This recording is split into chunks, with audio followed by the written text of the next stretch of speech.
चलिए अपने आत्मा के ज्ञान और ध्यान की ओर।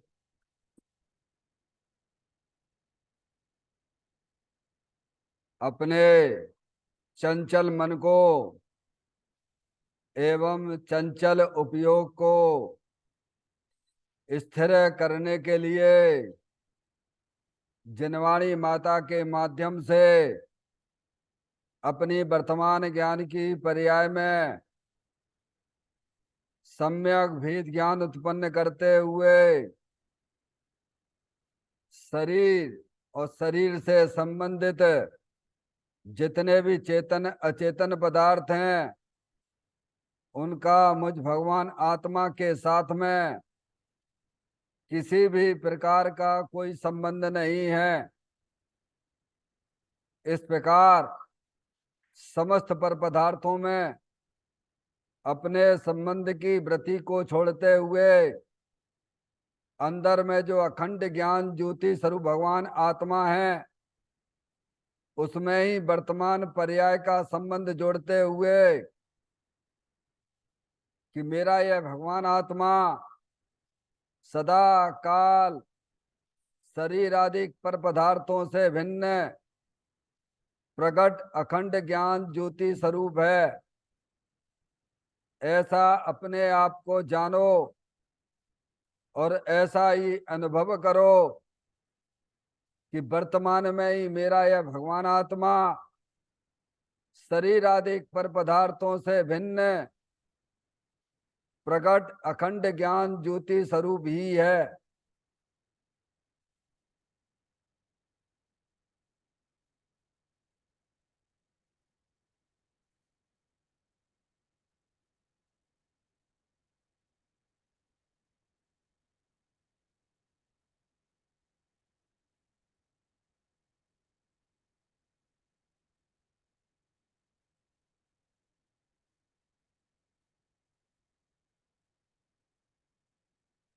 इसी प्रकार से संसार अवस्था में आत्मा की पर्याय में जो विविध प्रकार के पुण्य पाप के परिणाम दिखाई देते हैं वे समस्त परिणाम पर द्रव्यों के लक्ष्य से होने वाले रागादिक परिणाम हैं।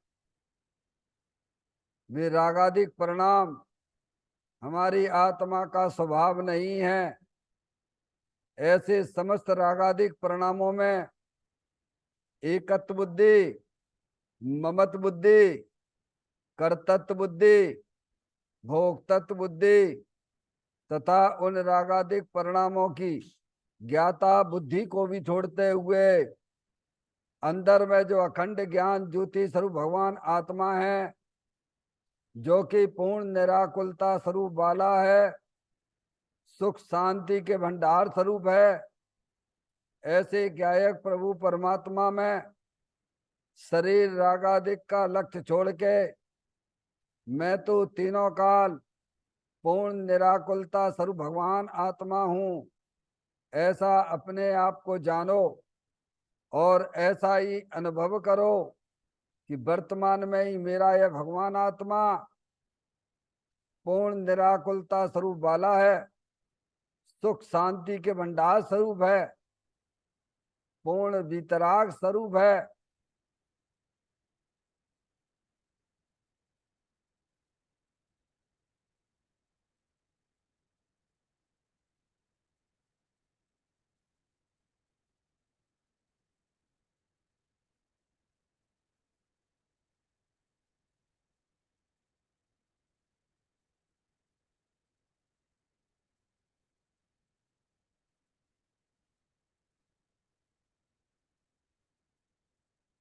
इसी प्रकार से संसार अवस्था में आत्मा की पर्याय में जो पर के लक्ष्य से होने वाला ज्ञान है, वह परलक्षी ज्ञान भी हमारे आत्मा का स्वभाव नहीं है, वह तो इंद्रिय जनित ज्ञान है।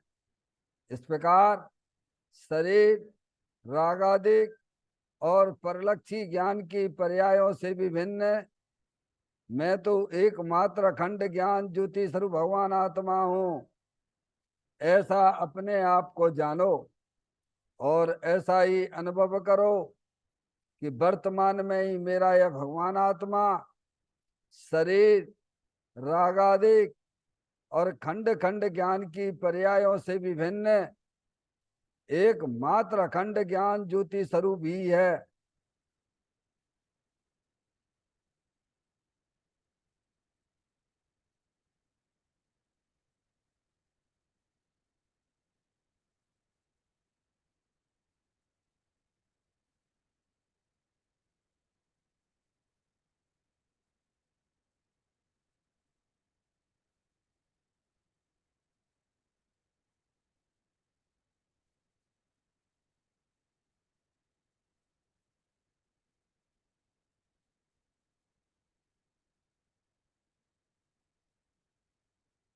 द्रव कर्म, भाव कर्म, नौ कर्म रहित शुद्धात्म स्वरूपो हम। मेरा ये भगवान आत्मा सदा काल शरीर आदिक नौ कर्मों से भिन्न है। मेरा ये भगवान आत्मा सदा काल ज्ञानावर्णादि 8 कर्मों से भी भिन्न है। मेरा ये भगवान आत्मा सदा काल मूराग देश भाव कर्मों से भी भिन्न है। इस प्रकार द्रव कर्म, भाव कर्म, नौ कर्म, तीनों कर्मों से रहित मैं तो एकमात्र परम पवित्र शुद्धात्म स्वरूप हूँ, ऐसा अपने आप को जानो और ऐसा ही अनुभव करो कि वर्तमान में ही मेरा यह भगवान आत्मा तीनों प्रकार के कर्मों से रहित एकमात्र परम पवित्र शुद्धात्म स्वरूप है।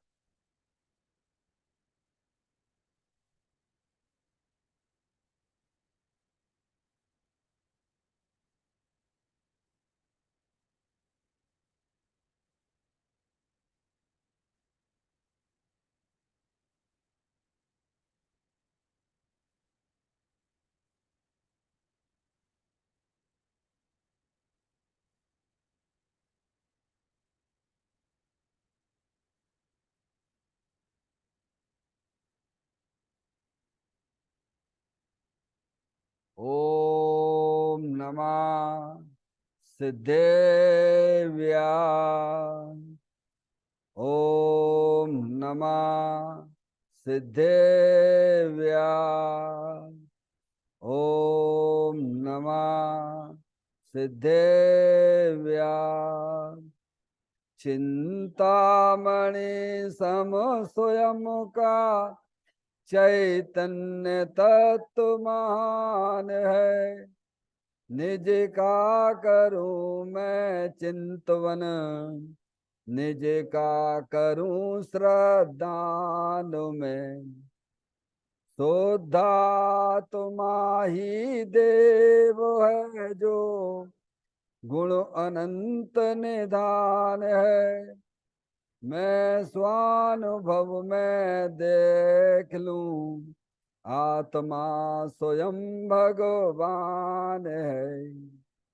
मैं स्वानुभव में देख लूं आत्मा स्वयं भगवान है। लिम्मण जान परेठिया कम कलंक डयवी। अप्पा लद्दऊ जैन परू ते पर मपड़वेवी। सब करम मल्लिका नाश करो अरु प्राप्त कर निजो आत्मा। जो लीन निर्मल ध्यान में नम कर निकल परमात्मा, सब नाश कर घन गाति अरो हरे, अंत पद को पा लिया। कर नमन उन जिन देव को यह काव्य पथ अपना लिया। श्री योगसार जी नामक परम आध्यात्मिक ग्रंथ स्वाध्याय हेतु में विराजमान है। आज से 1400 वर्ष पहले इस महान पवित्र ग्रंथ की रचना दिगंबर संत योगेंद्र महाराज जी हुए हैं। उन्होंने इस महान पवित्र ग्रंथ की रचना की और उन्होंने इस ग्रंथ का नाम योगसार जी रखा।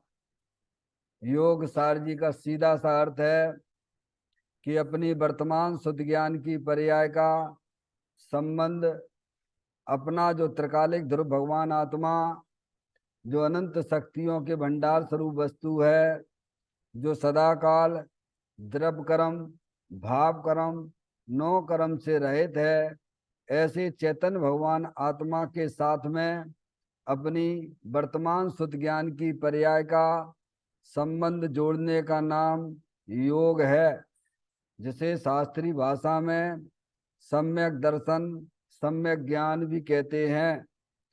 और उस चैतन्य भगवान आत्मा में ही अपनी वर्तमान पर्याय को मग्न कराना, लीन करना, उसे सार कहते हैं, यानी सम्यक चारित्र कहते हैं।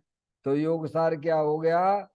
सम्यक दर्शन, सम्यक ज्ञान, सम्यक चारित्र वाली निर्मल पर्याय, पवित्र पर्याय, मोक्ष मारूपी पर्याय, जो अपने आत्मा के आश्रय से प्रकट होती है, इसे यहाँ योग सार कहते हैं।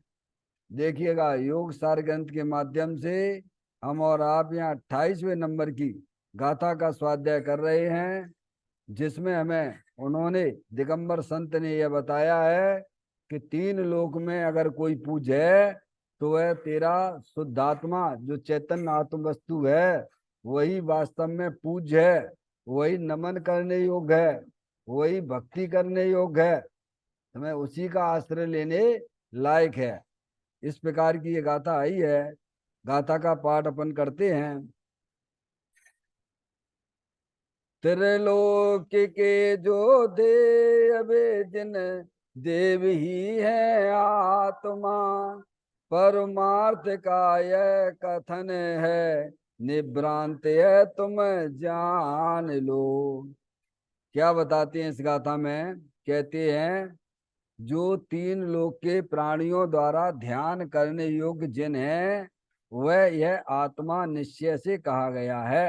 या समस्त प्राणियों को, 3 लोक में रहने वाले जितने भी जीव हैं, समझ में आप, 1 इंद्री 2 इंद्री 3 इंद्री 4 इंद्री, संगी असंगी, 4 गति 84 लाख योनियों में जितने भी जीव हैं सब आत्मा हैं, समय जीव हैं, अनंत शक्तियों के भंडार स्वरूप हैं, जिन स्वरूप हैं, समझ गए आप। यानी प्रत्येक आत्मा स्वभाव से ही जिन है, कारण परमात्मा है, समझ में आया। और वही वास्तव में नमस्कार करने योग्य है, निश्चय से अपना आत्मा ही नमस्कार करने योग्य है, समझ, उसकी पूजा करने योग्य है, समझ। क्यों करना उसकी पूजा? क्योंकि उसकी दृष्टि, उसकी पूजा, उसकी भक्ति करने से आत्मा की पर्याय में जो अनादिकाल से दुख रूपी पर्याय मूल आदेश के परिणाम चले आ रहे हैं उनका अभाव हो जाता है, समय में, और आत्मा मोक्ष मार्ग में चलने लग जाता है। यानी अपने शुद्धात्मा की दृष्टि किए बिना कोई भी आत्माएं मोक्ष मार्ग में नहीं चल सकती हैं, समझ में आया भैया। इसीलिए सभी आत्माओं को अगर कोई पूजने योग्य है, वास्तव में तो उसका आत्मा ही पूजने योग्य है, समझ में आया। उसके आत्मा की दृष्टि और आश्रय लेने से ही आत्मा पर्याय में परमात्मा होता है। जितने भी अरिहंत परमात्मा हुए हैं, सिद्ध परमात्मा हुए हैं, सबने क्या किया है? अपने आत्मा की शरण ली है, समझ में आया भैया? अपने आत्मा की शरण लेने पर ही यह आत्मा की पर्याय में जितने भी दुख चले आ रहे हैं सब वह अज्ञानता की निशानी है। जब आत्मा को वस्तु स्वरूप का सच्चा ज्ञान होता है तब वह आत्मा शरीर रागादिक की दृष्टि छोड़ता हुआ अंदर में जो अखंड ज्ञान ज्योति स्वरूप भगवान आत्मा है उसके सन्मुख अपनी शुद्ध ज्ञान की पर्याय को करता है, समझ में? तब उसकी दुख रूपी पर्याय गायब हो जाती है और वह आत्मा मोक्ष मार्ग में चलने लगता है।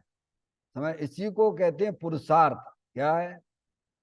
शरीर की क्रिया आत्मा कर नहीं सकता है, समझ गए आप? क्योंकि शरीर और आत्मा दोनों जुदी जुदी चीजें हैं। आगे बात सुनिए, वंदना। देह जुदा, आत्म जुदा, समझ गए आप? जीव जुदा और पुद्गल जुदा है, समझ गए? यही तत्व का सार है। शरीर की क्रिया शरीर में हो रही है और आत्मा की क्रिया आत्मा में होती है, समझ में आया? आत्मा की क्रिया क्या है? जानना देखना, दोनों स्वतंत्र स्वतंत्र हैं, समझ गए? ऐसा भेद ज्ञान की ज्योति जलाओ। तो कहते हैं जो तीन लोक के प्राणियों द्वारा ध्यान करने योग्य जिन हैं वह यह आत्मा निश्चय से कहा गया है, समझ गया? दिगंबर संत ये कहते हैं अपनी आत्मा को, अपनी आत्मा का ध्यान करो, समझ गए आप? अपनी आत्मा का ज्ञान करो, ज्ञान करोगे तभी ध्यान कर सकते हो। अब ज्ञान ही नहीं है तो ध्यान काय का करोगे? अनादिकाल से हमें अपनी आत्मा का ज्ञान ही नहीं है और हम कहते कि ध्यान करो। तो ध्यान कैसे कर लोगे भाई साहब? ध्यान किसे कहते हैं? एकाग्र चिंता निरोधो ध्यानम, समझे? उपयोग का अपने चेतन भगवान आत्मा की तरफ झुकना, लीन होना, उसका नाम ध्यान है। तो आत्मा का ज्ञान तो हो पहले, समझ में आया भैया? तो कहते हैं जो तीन लोक के प्राणियों द्वारा ध्यान करने योग्य जिन है वह यह आत्मा निश्चय से कहा गया है। निश्चय से अपना चेतन भगवान आत्मा वही वास्तव में ध्यान करने योग्य है, नमस्कार करने योग्य है, पूजने योग्य है और व्यवहार से अरियंत परमात्मा। क्या कहा? शुद्धात्म और पंचगुरु जग में शरणों दो, मोय उदय जी के वृथा आन कल्पना हो, समझ गए नहीं आप? व्यवहार से पंच परमेष्टि पूज्य है और निश्चय से पंच परमेष्टि ने कहा तुम्हारा चेतन भगवान आत्मा नमस्कार करने योग्य है, समझ गया? वही ध्यान करने योग्य है क्योंकि उसी के आश्रय से आत्मा 4 गति 84 लाख के योनियों का परिभ्रमण उसका मिट जाता है, समझ में आए भैया? तो कहते हैं निश्चय से ऐसा ही कहा है, इस बात को संदेह रहित जानना चाहिए, किसी प्रकार का संदेह नहीं करना, भ्रम पैदा नहीं करना। ये बात जिनेन्द्र देव परमात्मा की समूह शरण में महाविदेश क्षेत्र में ये बात आई हुई है, समझ में आए भैया? और वही बात हमें आपको सुनने को यहाँ मिल रही है, पढ़ने को मिल रही है, समझ गए ना आप? इसीलिए किसी प्रकार का अपनी ज्ञान की पर्याय में भ्रम पैदा ना करना। निश्चय से पूजने योग्य तो अपना चैतन्य भगवान आत्मा ही है, ऐसा समझना चाहिए। इसी के कुछ पॉइंट के ऊपर हम और आप यहाँ विचार कर रहे हैं, देखिएगा, निकाल लिएगा।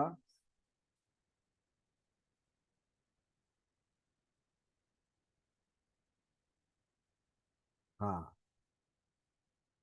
निश्चय से,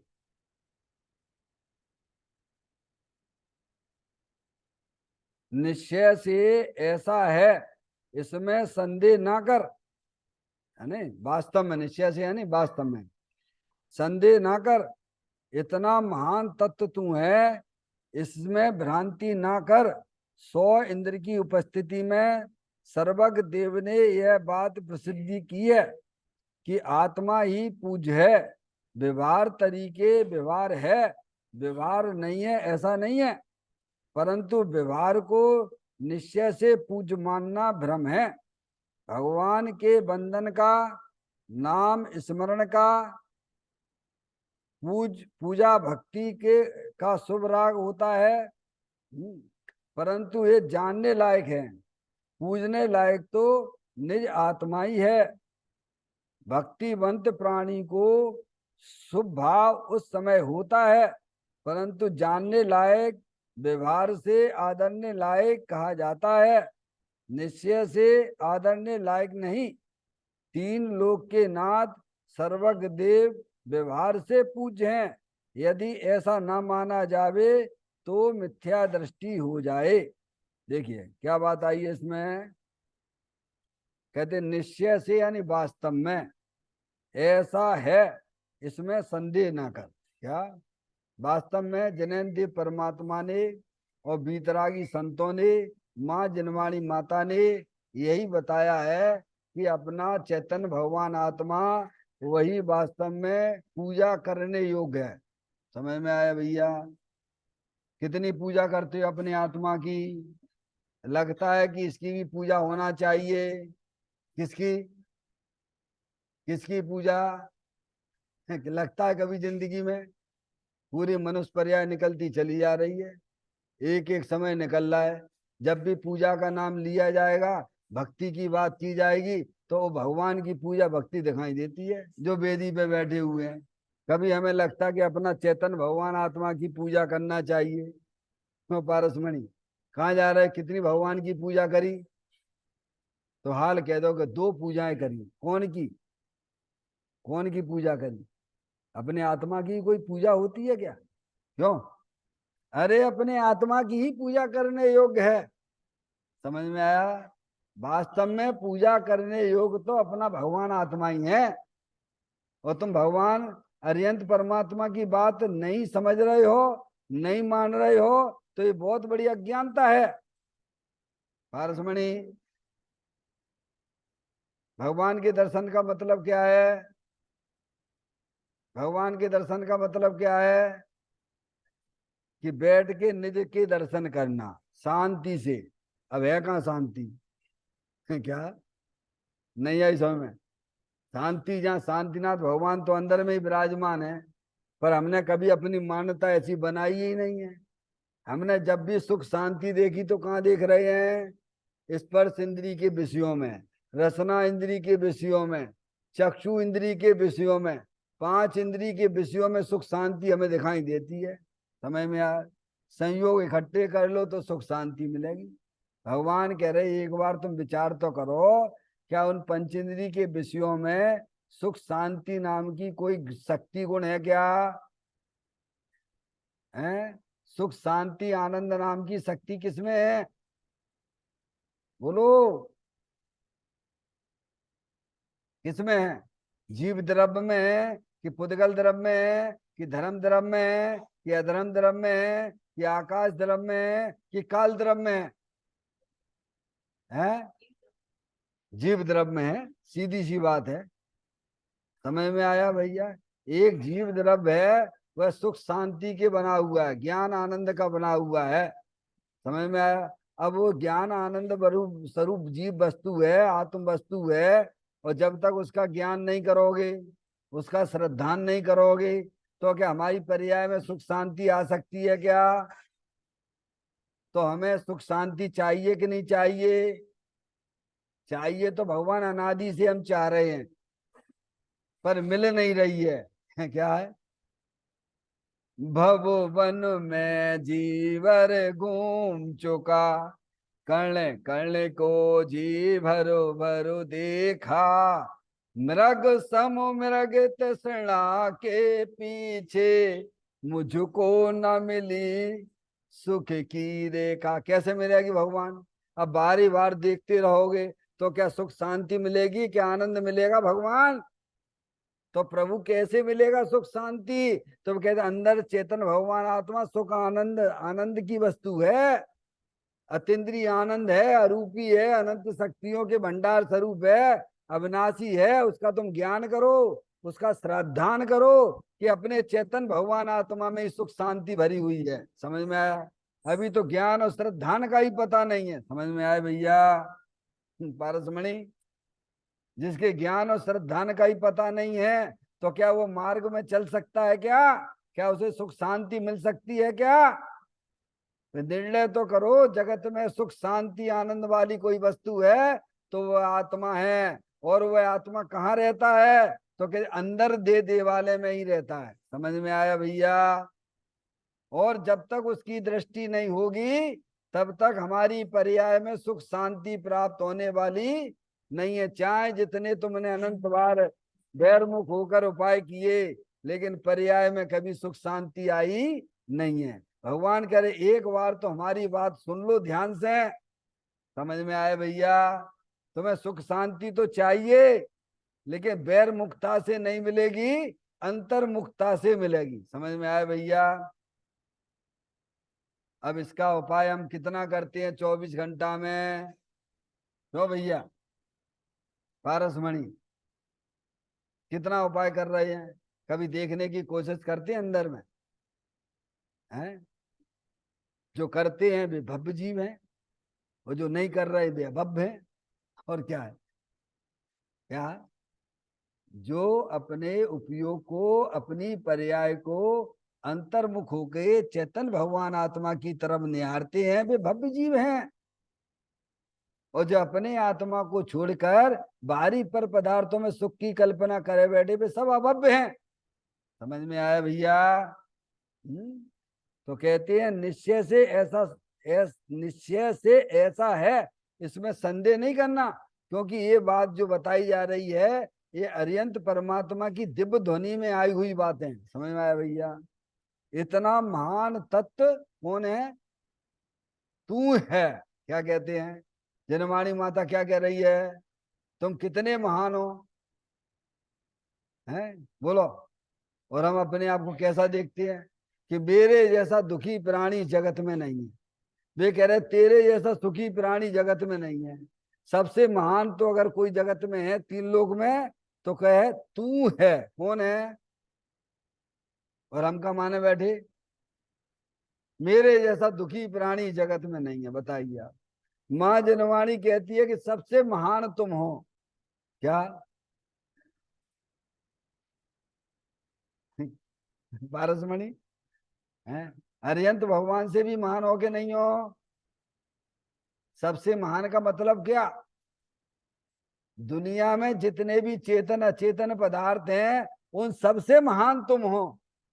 अरियंत भगवान महान है, वे अपने लिए महान है, पर मेरे लिए महान तो मेरा चेतन भगवान आत्मा है। समझ में आया भैया? और अगर मैं ही नहीं होता तो अरियंत परमात्मा को जानता कौन है? बता भैया। नहीं आई समझ में?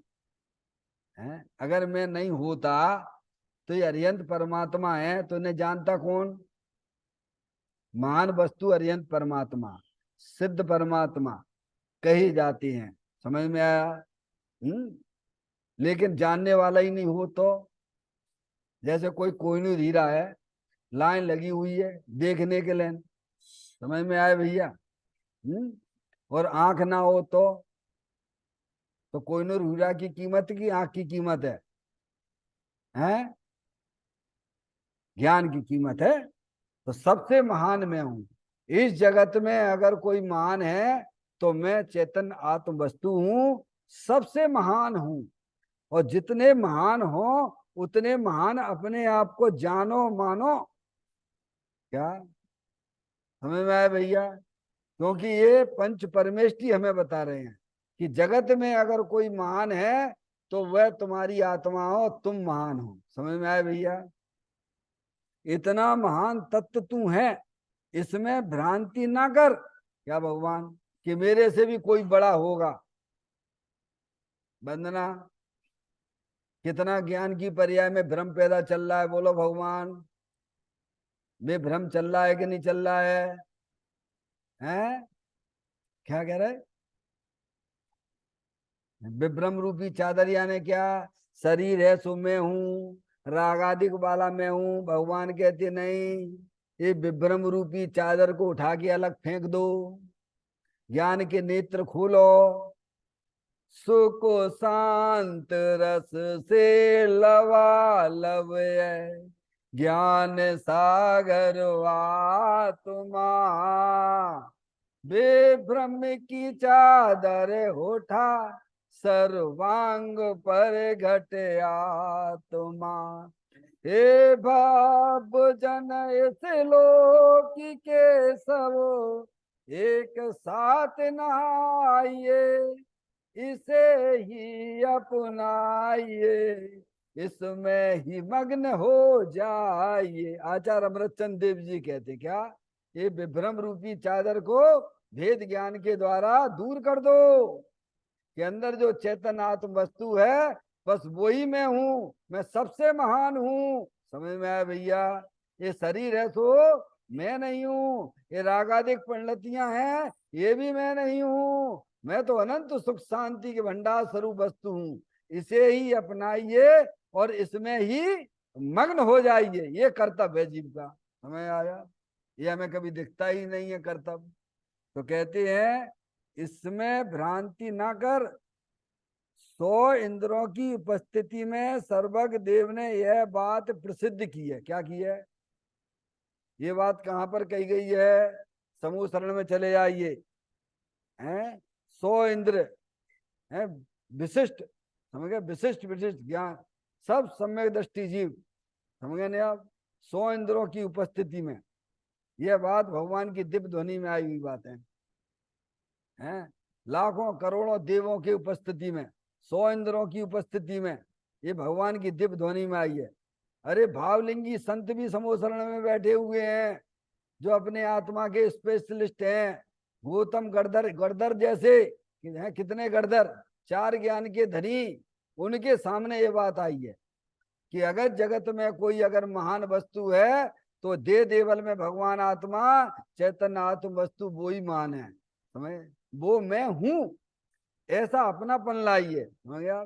तो कहते हैं 100 इंद्र की उपस्थिति में सर्वज्ञ देव ने यह बात प्रसिद्ध की है। हमें ये उनकी दिव्य ध्वनि में आई है कि आत्मा ही पूज्य है। क्या आगे बात समझ में? भगवान की दिव्य ध्वनि में ये बात आई है। कैसा समूषण लगा होगा बोलो भगवान का, वहां ये बात कर रही है। ये अपने आत्मा को सर्वश्रेष्ठ बताया गया है और तुम हो ही ऐसे। सर्वज्ञ देव परमात्मा है, उनके ज्ञान में कोई बात छुपी है क्या? है सकल द्रव्य के गुण अनंत पर जाए अनंता, जाने एक ही काल प्रकट केवली भगवंता। समझ गया? ऐसे सर्वज्ञ देव होते हैं। समझ गए ना आप? उनके दिव्य ध्वनि में ये बात आई है कि आत्मा ही पूज्य है। समझ गए? अपने आत्मा की पूजा करो। अपने आत्मा की पूजा कैसे होगी? बैर मुक्ता से होगी कि अंतर मुक्ता से होगी? हैं बोलो, हमारे साथ तो बोलो। तो अंतर्मुक्ता कैसे होगा? जब तुम्हें वस्तु स्वरूप का ज्ञान होगा कि शरीर जुदा वस्तु है, आत्मा जुदी वस्तु है, कर्म जुदी वस्तु है, आत्मा जुदी वस्तु है, राग जुदी वस्तु है, आत्मा जुदी वस्तु है। समझ में आए भैया? ऐसा जब तुम्हारी शुद्ध ज्ञान की पर्याय में सच्चा ज्ञान होगा तब तुम शरीर और रागादिक में अपनापन छोड़ते हुए अंदर जो आपकी चैतन्य आत्म वस्तु है उसमें यह आत्मा अपनापन स्थापित कर देता है। समझ में आए भैया? अब वही वास्तव में उसकी पूजा है, यानी अंतर्मुख के द्वारा अपनी चैतन्य आत्म वस्तु को स्वीकृत करना, इसका नाम वह आत्मा की पूजा है। क्या कहा भैया? आचार्य अमृतचंद देव ने नहीं लिखा प्रारंभ में समय सार जी में कलश, नमा समय साराए? क्या? नमा समय साराए। किसको नमस्कार किया? किसको नमस्कार किया? समय सार। समय सार यानी वो ग्रंथ को नमस्कार किया है। समय सार को, समय सार अपनी शुद्ध आत्मा है।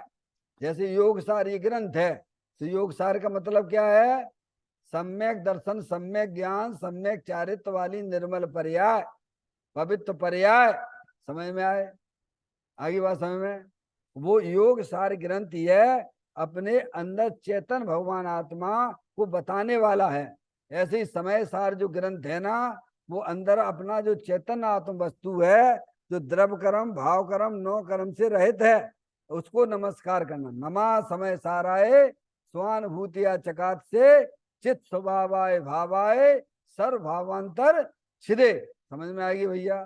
तो कहते हैं आत्मा, आत्मा ही पूज्य है। व्यवहार तरीके देखना, व्यवहार तरीके व्यवहार है।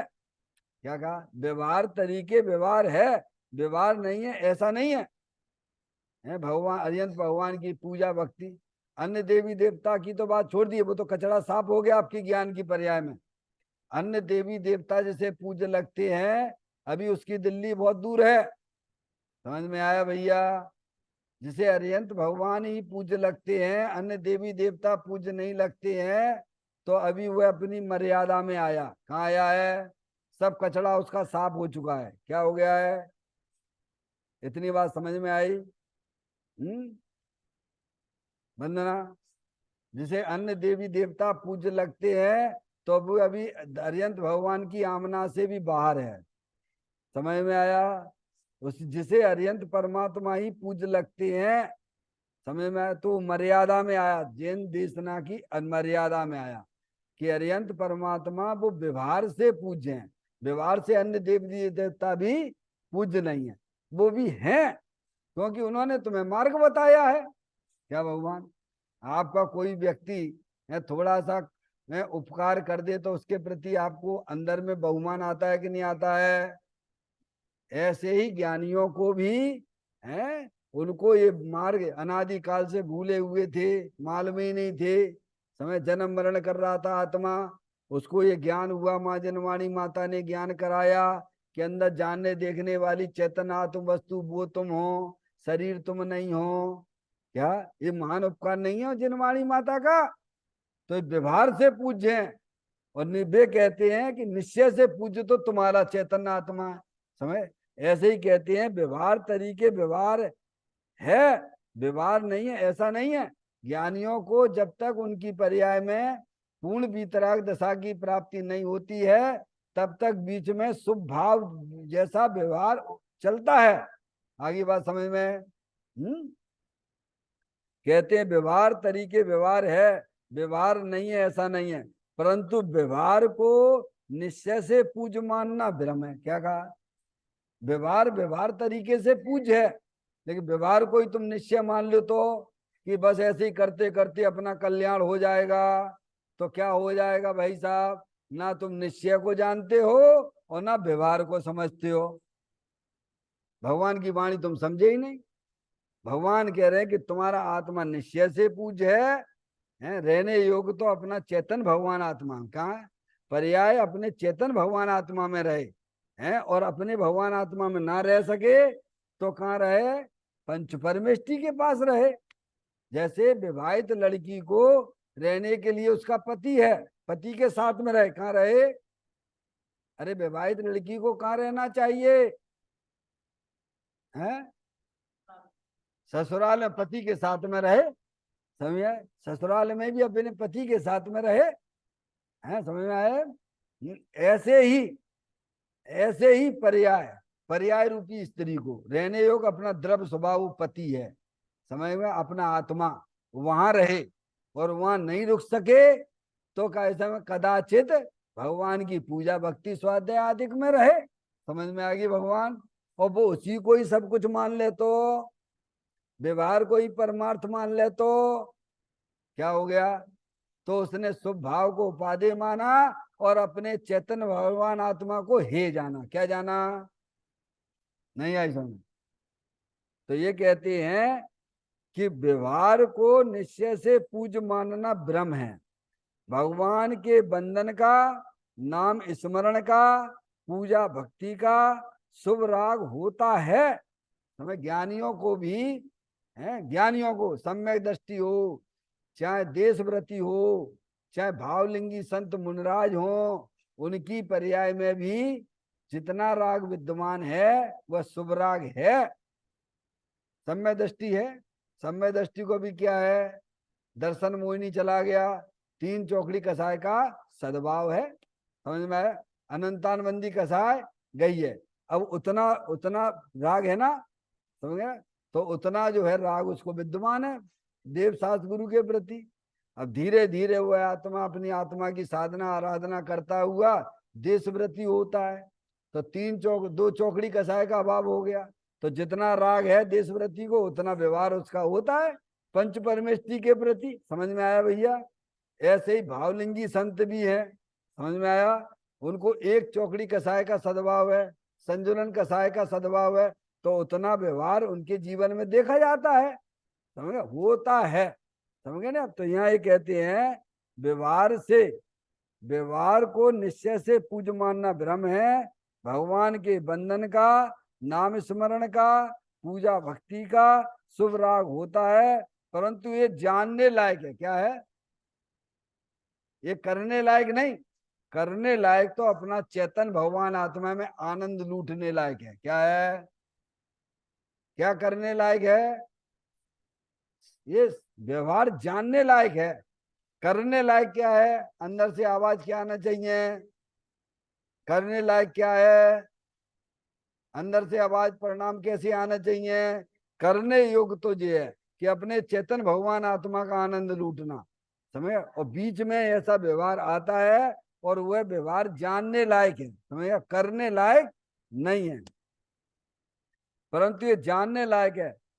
पूजने लायक तो निज आत्मा ही है। क्या है? क्या पूजने योग्य तो अपना भगवान आत्मा ही है। भक्ति बंत प्राणी को शुभ भाव उस समय होता है। क्या क्या आ गया ना? भक्तिवंत कौन है?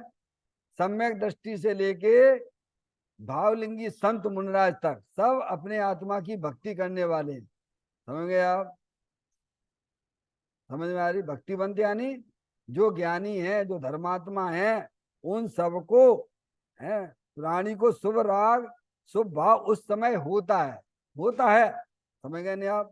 अशुभ भाव से बचने के लिए जितने भी ज्ञानी जीव हैं, चौथे गुण स्थान से लेके भावलिंगी संत मुनिराज तक, सबको उनकी भूमिका में अशुभ से बचने के लिए शुभ भाव होता है। लिखा ना? भक्तिवंत प्राणी को शुभ भाव उस समय होता है, परंतु जानने लायक है। क्या है? ऐसा राग हुआ, चला गया, नहीं आई समझ में। ये कर्तव्य नहीं है। कर्तव्य क्या है? देखो, शक्ति पर कर्तव्य नाम की शक्ति 42वें नंबर की, निर्मल दशाओं को करे ये आत्मा का धर्म है। करने योग्य कार्य है। अपनी निर्मल पर्याय, सम्य दर्शन ज्ञान चारित्र वाली निर्मल पर्याय उत्पन्न करना, ये प्रत्येक आत्मा का कर्तव्य है। समझ में आया? षट आवश्यक आवश्यक नहीं है। करने योग तो एक अपने चेतन भगवान आत्मा का ही समय आदरणीय योग अपना चेतन भगवान आत्मा। समझ गए ना आप? तो कहते हैं भक्तिवंत प्राणी को शुभ भाव उस समय होता है, परंतु जानने लायक, व्यवहार से आदरणीय लायक कहा गया। समझ गए? व्यवहार से आदरणीय लायक है, निश्चय से आदरणीय लायक नहीं है। तीन लोक के नाथ सर्वज्ञ देव व्यवहार से पूज्य। क्या है? तीन लोक के नाथ कौन है? हैं? अरिहंत परमात्मा सर्वज्ञ देव। समझ गए ना आप? लिखा ना? तीन लोक के नाथ सर्वज्ञ देव व्यवहार से पूज्य। ये बात किसने कही है? ये सर्वज्ञ देव ने कही है। किसने कही है? ये सर्वज्ञ देव की वाणी है ना। तो ये बात सर्वज्ञ देव ने कही है कि व्यवहार से पंच परमेष्टि पूज्य है और निश्चय से अपना चेतन भगवान आत्मा। तो कहते तीन लोक के नाथ सर्वज्ञ देव व्यवहार से पूज्य है। यदि ऐसा ना माना जावे तो मिथ्या दृष्टि हो जाएगा। क्या होगा? समझ में आएगी? व्यवहार से भी पूज्य नहीं है तो तुम जो है सुचंदी हो गए। क्या हो गए भैया? भगवान ने तो कहा जितना ज्ञानियों को भी है पंच परमेष्टि के प्रति वो शुभ राग आता है। समझ गए आप? लेकिन वे कहते हैं कि आदरणीय योग तो है नहीं, अपनी वर्तमान पर्याय में सबसे ज्यादा महत्व किसको देना? क्योंकि सबसे महत्ववान कौन है, महिमा वाला कौन है? जो जगत में सबसे महिमा वाला उसको महत्व दीजिए आप। सीधी सी बात है। तो कौन है सबसे महत्व महिमा वाला? तो अपना चेतन भगवान आत्मा है। और हम किन किन की प्रसिद्धि करते हैं? ये घर बड़ा है, ये दुकान बड़ी है, ये स्त्री पुत्र दुकान संसारी जीवों को महत्व देते रहते हैं। हमारे ज्ञान में क्या चलता रहता है? कभी ये ऐसा जानने वाला बड़ा है कि वो बड़े हैं, बोलो भगवान अगर तुम ना होते तो इस मंदिर को जानता कौन? तो महत्व किसको देना? महिमा किसकी करना? अपने चेतन भगवान आत्मा की करना। समझ गए? तो यहाँ कहते हैं अरिहंत परमात्मा की दिव्य ध्वनि में आई है कि जगत में अगर कोई महिमावंत है तो वह तेरा चैतन्य भगवान आत्मा है। वही वास्तव में आदरणीय योग्य है, वही पूजा करने योग्य है, वही बंधन करने योग्य है। और उन्होंने हमें ये मार्ग बताया है।